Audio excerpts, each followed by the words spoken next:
샬롬. 오늘도 하루의 첫 시간을 말씀으로 시작하시는 성도님들 한 분 한 분을 주님의 이름으로 축복합니다. 함께 사도신경으로 우리의 신앙을 고백하겠습니다.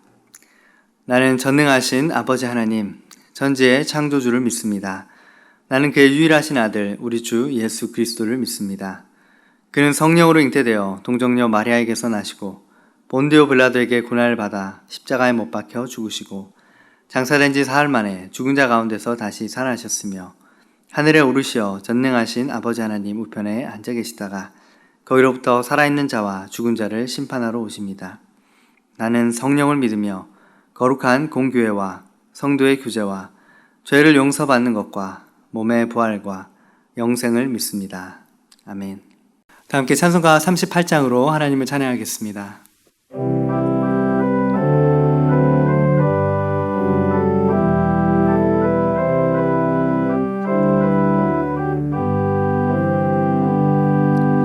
예수 우리 왕이여 이곳에 오셔서 우리가 왕께 드리는 영광을 받아 주소서. 우리는 주님의 주님은 우리 왕이라. 왕이신 예수님 오셔서 좌정하사 다스리소서. 예수 우리 주시여 이곳에 오셔서 우리가 주께 드리는 찬양을 받아 주소서. 우리는 주님의 종들, 주님은 우리 주시라. 주 대신 예수님 오셔서 이 찬양을 받아주소서.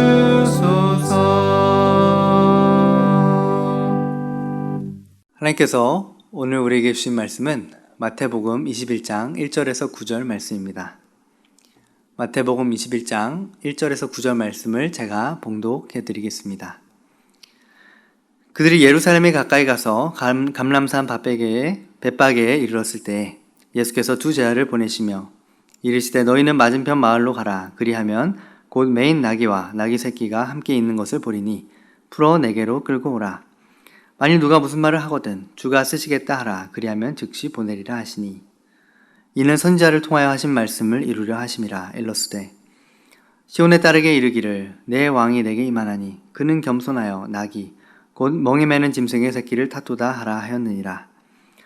제자들이 가서 예수께서 명하신 대로 하여 나귀와 그 나귀 새끼를 끌고 와서 자기들의 겉옷을 그 위에 얹으며 예수께서 그 위에 타시니 무리의 대다수는 그들의 겉옷을 길에 펴고 다른 이들은 나뭇가지를 베어 길에 펴고 앞에서 가고 뒤에서 따르는 무리가 소리를 높여 이르되 호산나 다윗의 자손이여 찬송하리로다. 주의 이름으로 오시는 이여 가장 높은 곳에서 호산나 하더라.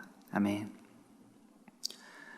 마태복음 21장에서는 예루살렘의 왕으로 입성하시는 예수님의 모습을 우리에게 보여주고 있습니다.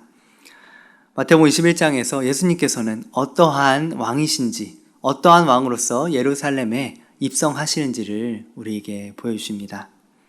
그리고 왕이신 예수님을 우리는 어떠한 자세로 맞이해야 하는지를 가르쳐 주십니다. 먼저 예수님은 어떠한 왕이신가?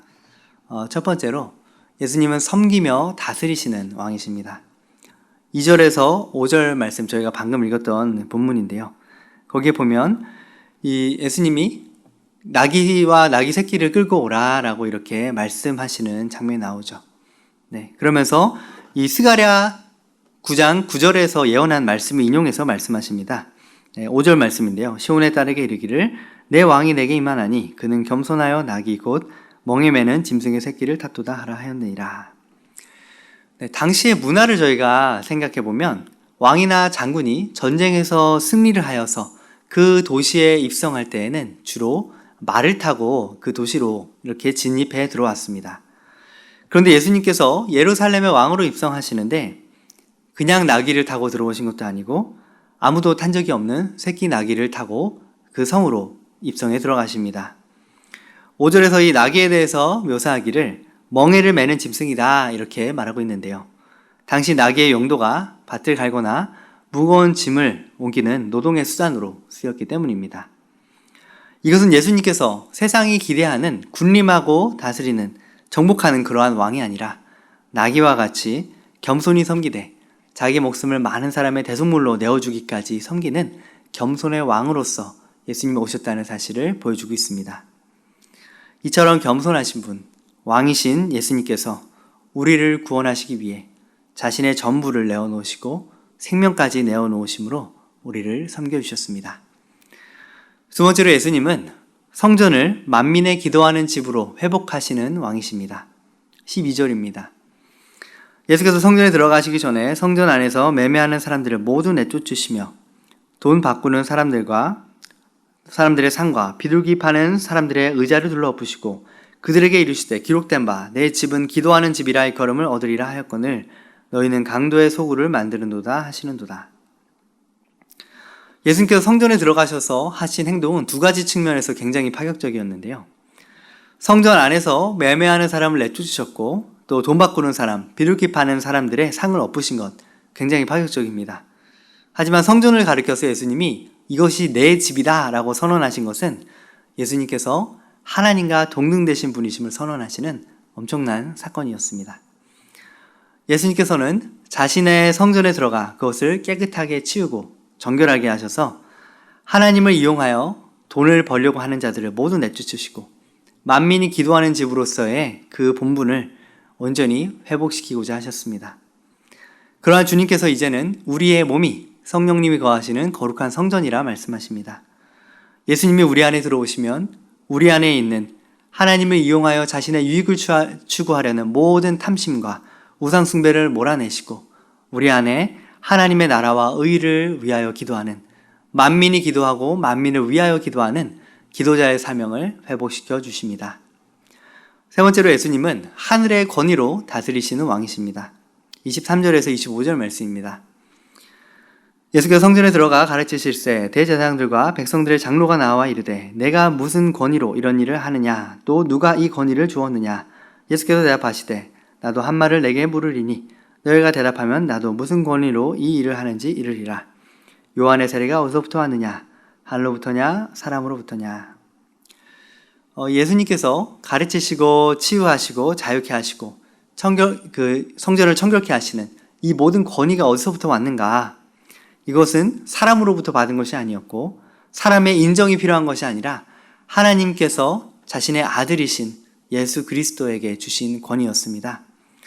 그렇기에 이 대제사장과 서기관과 이 종교 지도자들은 예수님께서 성전에서 자신의 기득권을 취하고 있던 것들을 다 빼앗아 가시고 사람들의 왕으로서의 대접과 그 영접하는 모습들을 보면서 당신이 도대체 무슨 권위로 이런 일을 행하느냐 물으셨을 때 예수님은 직접 대답하지 않으시고 요한의 세례가 어디로부터 온 것이냐라는 질문을 통해서 그들의 함정을 비껴 가십니다. 예수님께서 궁극적으로 하시고 싶으셨던 말씀은 나는 하늘의 권세로 이 모든 일을 행한다 라고 말씀하고 계신 것이죠. 우리가 이러한 권위를 가지신 예수님께 순복하고 예수님을 우리의 마음의 주인으로 모셔드릴 때 우리도 하나님의 자녀된 권세를 가지고 주님의 대행자가 되어 많은 사람을 살리고 회복하는 주님의 일을 감당하게 됩니다. 네 번째로 예수님은 대적을 심판하시며 교회의 머릿돌이 되신 왕이십니다. 42절에서 44절 말씀에 보면 너희가 성전에 건축자들이 버린 돌이 모퉁이의 머릿돌이 되었나니 이것은 주로 말미암아 된 것이요 우리 눈에 기이하도다 함을 읽어본 일이 없느냐. 그러므로 내가 너희에게 이르노니 하나님의 나라를 너희는 빼앗기고 그 나라의 열매 맺는 백성이 받으리라. 이 돌 위에 떨어지는 자는 깨지겠고 이 돌이 사람 위에 떨어지면 그를 가루로 만들어 흩으리라 하시니. 이 구약시대 때부터 왕들과 종교 지도자들은 하나님께서 보내신 수많은 선지자들을 배척했고요. 신약시대에 와서도 이 왕과 바리새인, 서기관, 대제사장들은 하나님의 아들로서 왕으로서 이 땅에 오신 예수 그리스도를 배척하였습니다. 예수님을 왕으로 거부하는 자들은 결국 하나님의 나라를 빼앗길 것이고 심판을 받게 될 것이다 라고 예수님은 경고하십니다. 요한복음 3장 18절 말씀을 보면 그를 믿는 자는 심판을 받지 아니하는 것이요 믿지 아니하는 자는 하나님의 독생자의 이름을 믿지 아니하므로 벌써 심판을 받은 것이니라. 예수님께서 말씀하셨습니다. 2000년 전에 이 땅에 오신 예수님은 구원자로 오셨지만 이제 다시 오실 예수님은 심판주로 오십니다. 구원의 주님으로 예수님을 뵙게 될지 아니면 심판하시는 주님으로 만나게 될지 그것은 우리가 예수님을 내 마음에 내 삶의 왕으로 모셨는가 아니면 거부했는가에 따라 달라지게 될 것입니다. 그렇다면 이 왕을 맞이하는 자세는 어떠해야 하는가? 두 가지 모습을 오늘 말씀 본문에서 알려주고 계신데요. 당시 예수님을 왕으로 모시기를 거부하는 자들이 있었습니다. 그들은 대제사장, 서기관, 바리새인과 같은 종교 지도자들이었습니다. 이들은 많은 문제들을 가지고 있었습니다. 자신들의 종교적이고 율법적인 잣대를 가지고 예수님을 평가하며 메시아로 인정하지 않았습니다. 그 권위를 무시했습니다. 23절에 보면 예수께서 성전에 들어가 가르치실 때 대제사장과 백성의 장로들이 예수님께 물어보죠. 너가 무슨 권리로 이 일을 행하느냐? 무엇보다 예수님께서는요, 자주 안식일에 병자들을 고치시는 일을 하셨습니다. 그러한 일들을 보면서 안식일에 쉬어야 하는 그 율법도 지키지 않는 자가 어떻게 하늘로부터 온 자라고 할 수 있느냐라고 자신들의 잣대로 예수님을 평가하고 판단하면서 안식일을 범한 죄로 인해서 예수님을 죽일 그러한 계획까지 품게 되는 것이 바로 이 종교 지도자들의 모습이었습니다. 예수님은 안식일법을 어기신 것이 아니라 율법의 본질인 사랑과 긍휼의 마음으로 사람을 회복시키시고 살리시는 일을 하셨던 것이었습니다. 많은 이들을 안식일에 치유하심으로 그들이 참된 주님의 안식에 참여할 수 있게 해주셨습니다. 또 이 예수님을 거절한 이 종교 지도자들은 성전을 자신의 탐욕을 위해서 이용했습니다. 12절에 보면 예수님께서 성전에 들어가 성전 안에 매매하는 사람들을 내쫓으시고 돈 바꾸는 사람의 상과 비둘기 파는 사람들의 의자를 둘러 엎으셨다라고 말씀하는데요. 이 종교 지도자들은 하나님께 나와 백성들이 헌금하려고 할 때요, 그 헌금을 당시에 그 사람들이 일반 사람들이 쓰는 화폐로 내지 못하겠습니다. 그것은 부정한 것이라고 하여서 성전에서만 쓸 수 있는 돈으로 환전을 하게 하였습니다. 그리고 그 환전의 차익으로 돈을 취하였고요.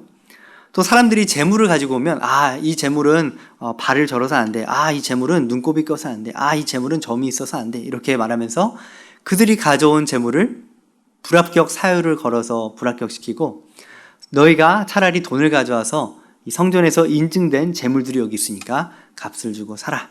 이렇게 말함으로써 폭리를 취하는 일을 행했던 것이죠. 결국 하나님을 이용해서 자기 뱃속을 챙기는 이들이었고요. 하나님께서는 이들을 철저하게 배격하셨습니다. 스스로 의롭다라고 생각하지만 실상은 선지자들과 메시아를 배척하고 죽인 자들이 또한 이 종교 지도자들이었는데요. 36절에서 39절에 보면 포도원 비유가 나오죠. 거기서 주인이 종들을 처음보다 많이 보냈는데요. 그들에게도 그들을 죽이고 이렇게 핍박하는 일들을 행했습니다. 그래서 37절에 자기 아들을 보내면서 그들이 내 아들은 존대하겠지라고 보냈더니 38절의 농부들이 이 아들을 보면서 저가 상속자니까 저를 죽이고 유산을 빼앗자. 그래서 잡아서 포도원 밖에서 내쫓아 죽였다. 이렇게 말하고 있죠. 이것은 예수님의 죽으심을 상징하는 내용이기도 하는데요. 자신의 의와 교만을 가지고 하나님과 원수가 되었고 하나님의 아들이신 예수 그리스도조차 알아보지 못하는 영적으로 흐린 눈을 가진 자들이 바로 이 종교 지도자들이었습니다. 그들은 구약시대의 수많은 선지자들을 배격하였고 하나님의 종들을 죽였으며 예수님까지도 결국은 십자가에 못 박게 됩니다. 그들은 자기의 의로 가득하여서 모든 율법의 핵심인 마음과 뜻과 힘을 다하여 하나님을 사랑하는 것과 또한 내 이웃을 내 몸과 같이 사랑하라는 그 율법을 저버렸습니다. 그들은 또한 열매 없는 무화과 나무와 같았습니다. 18절에서 19절 말씀을 보면 이른 아침에 성으로 들어오실 때 시장하신지라 길가에서 한 무화과 나무를 보시고 그리로 가사 잎사귀 밖에 아무것도 찾지 못하시고 나무에게 이르시되 이제부터 영원토록 내가 열매를 맺지 못하리라 하시니 무화과 나무가 곧 마른지라. 여기서 이 잎사귀만 가득한, 잎사귀만 무성한 이 무화과 나무가 어떠한가? 그것은 이 열매 없는 정말 종교적으로 화려하고 잎사귀는 푸르르고 뭔가 많은 것을 이룬 것처럼 보이지만 실상은 아무런 사랑의 열매, 성령의 어떠한 열매도 맺지 못하는 종교인들을 책망하는 말씀인데요. 우리 주님께서는 열매로 그 나무를 안다라고 말씀하셨습니다. 그들은 결국 하나님께 드릴 열매가 없었고 결국 심판을 받게 될 것임을 말씀합니다. 그래서 결국 이렇게 예수님을 왕으로 배척한 자들이 어떻게 되는가? 그들은 심판을 받게 될 것이다 말씀하시는데요. 41절에서 44절의 말씀에 보면 그 포도원 주인이 악한 자들을 진멸하고 그리고 포도원을 제때 열매를 받을 만한 다른 농부에게 새로 줄 것이다. 그러면서 성전의 건축자들이 버린 돌이 모퉁이의 머릿돌이 되었다. 43절에 보면 하나님의 나라를 너희는 빼앗기고 나라의 열매를 맺는 백성이 받을 것이다. 이 돌 위에 떨어지는 자는 깨지겠고 이 돌이 사람 위에 떨어지면 그를 가루로 만들어 흩으리라. 이렇게 말씀하십니다. 이처럼 하나님께서는 오래 참으사 회개할 기회를 주시고 돌이킬 기회를 주시지만 언제까지나 기다리고만 계신 것은 아닙니다. 끝까지 예수님을 자신의 왕으로 온전히 모시지 않는 자들은 결국 자신의 죗값을 따라 심판을 받게 될 것입니다. 여러분은 예수님을 여러분의 마음의 왕으로 모시고 사십니까? 삶의 여러 가지 선택의 기로 앞에 고민할 때 여러분 마음 안에 계신 예수님이 이기십니까? 아니면 여러분이 이기십니까? 매번 내가 이긴다면 예수님을 진정 나의 왕을 하고 고백하며 인정할 수 있을까요?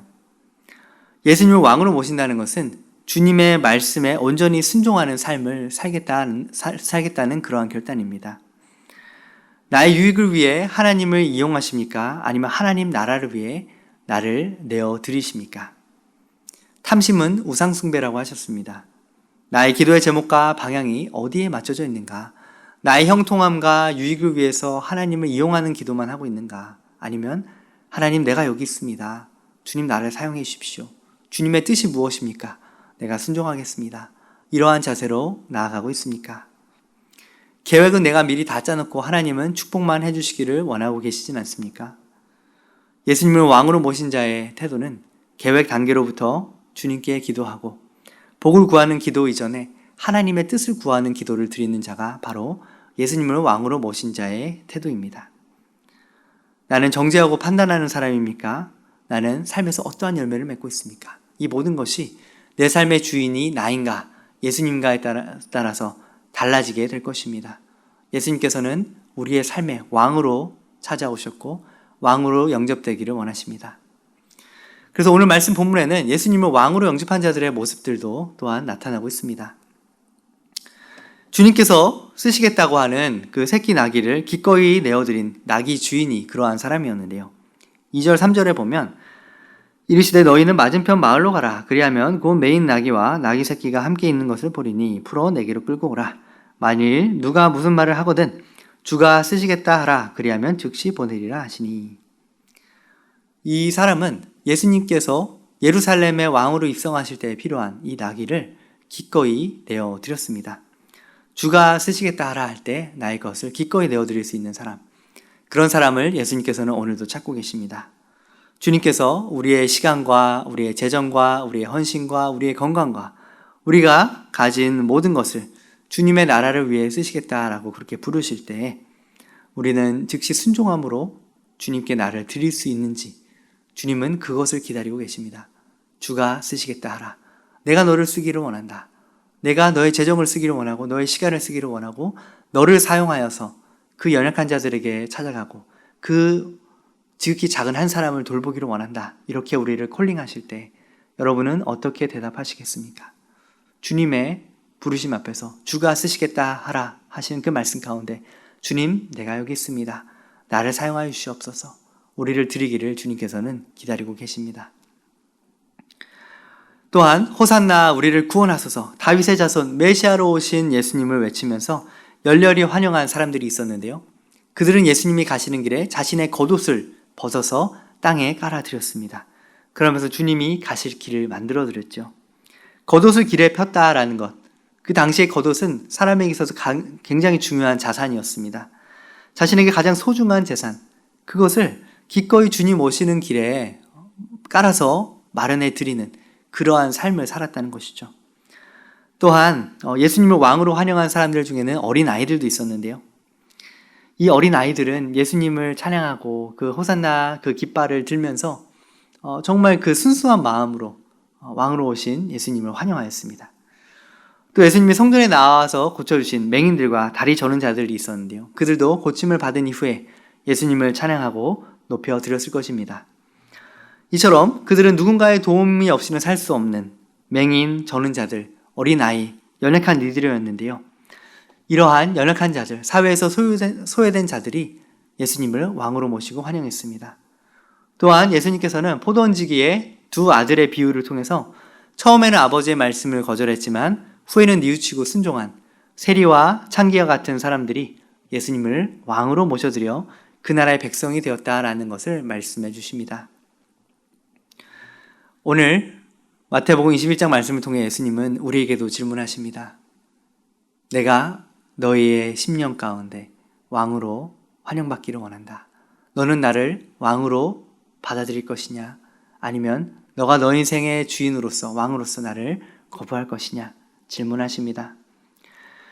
새끼 나귀를 타고 섬기며 다스리기 위해 들어오신 예수님. 성전을 만민이 기도하는 집으로 그렇게 청소하신 예수님. 하늘의 권위로 다스리시는 예수님. 대적을 심판하시고 교회의 머릿돌로 삼으신 그러한 대적을 심판하시며 교회의 머릿돌이 되신 우리 예수님을 우리는 왕으로 모셔드려야 합니다. 이러한 예수님께서 나의 겉옷, 나의 가장 소중한 것을 요구하실 때 주님 기꺼이 드립니다. 주님 나라를 위해서 사용해 주십시오. 주가 쓰시겠다 하실 때 나의 모든 것 기꺼이 내가 내어드리겠습니다. 하나님 나라를 위해 써주시는 것만 해도 영광입니다. 이렇게 고백할 때 우리가 주님을 사랑하며 순종할 때 하나님의 나라는 우리를 통해 이루어지게 될 것입니다. 기도하겠습니다. 하나님 감사합니다. 오늘 마태복음 21장 말씀을 통해서 예수님이 어떠한 왕으로 이 땅에 오셨는지 그 왕으로 오신 예수님을 거절하는 자들과 환영하는 자들의 모습을 보았습니다. 주님 나는 어떠합니까? 내 인생의 주인과 왕은 누구입니까? 하나님 내 자신을 돌아보기를 원합니다. 내 마음 가운데 왕이신 주님이 온전히 다스리지 못하는 영역, 내가 주님께 내어드리지 않은 영역이 무엇입니까? 철저히 살피고 회개하며 나아갑니다. 주님께 시간과 재정과 나의 삶의 전부를 올려드리오니 주님 나라를 위해서 사용하여 주시고 하나님 나라를 세워가는 그 일에 사용하여 주시옵소서. 이제는 우리 주 예수 그리스도의 은혜와 하나님 아버지의 크신 사랑과 성령님의 교통하심이 오늘도 왕이신 예수님을 나의 마음에 영접하여서 우리의 삶을 기꺼이 주 앞에 헌신하여 드리기를 결단하는 주님의 귀한 권속들 머리머리 위에 이제로부터 영원까지 함께 하시기를 간절히 축원하옵나이다. 아멘. 함께 기도함으로 나아가겠습니다. 예수님을 우리의 인생의 주인이요 왕으로 온전히 인정하며 의지하게 하여 주시옵소서. 주께서 쓰시겠다 하시는 것 기꺼이 내어드리는 저희가 되게 하여 주시옵소서. 코로나19 상황 속에서도 전심으로 주님을 사랑하며 이웃을 사랑하는 삶을 살게 하여 주시옵소서. 명절 기간 동안 성도들과 가족, 친지들의 건강과 안전을 지켜주시고 주님의 사랑과 은혜의 통로로 쓰임받을 수 있도록 랜선 실천 노트와 정식 기도를 통해 주님과 친밀히 동행하는 복된 삶을 살게 하여 주시옵소서. 기도하며 나아가겠습니다.